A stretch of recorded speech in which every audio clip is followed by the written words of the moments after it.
देखो ये जो बड़ ओषा व्रत को आपण मैंने निज घरे भी करें घरे करवा कथा जदि घरे आपंकर सुविधा ना ताले आपण कौन शिव मंदिर जातु संध्या समय से हो निश्चिंत भाव से से व्रत हो आपड़ से करतु जदि घरे करुँच गोटे कथा जानी रखिए जे आपण महादेव को आपण घर को निमंत्रण करुँच तेणु यथासंभव आपण जिते सुंदर भाव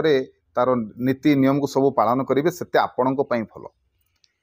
ब्राह्मण द्वारा भोग करेंगे तेणु निहाती भाव में जड़े ब्राह्मण आवश्यकता अच्छी एवं जो भोग रांधिबे जेतु निजे आपण भोग रांधिबे घृत भोग गजमंडा ये सबू आपण निजे करेंगे प्रस्तुत करेंगे तेणु कौन करेंगे ना निहाती भाव में सब जिनसर तैयारी कला बेले जमी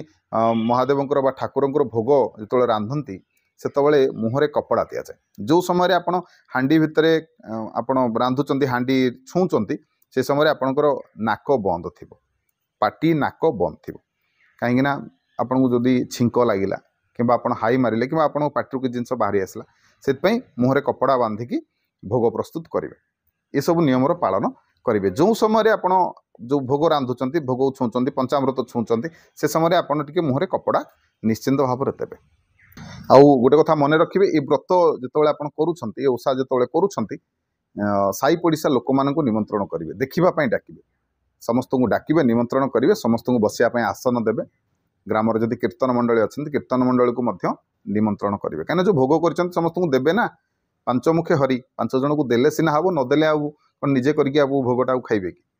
निजे खाइबे अन्य को भी खुएबे ये सबू कथा निहाती भाव में मानिबे।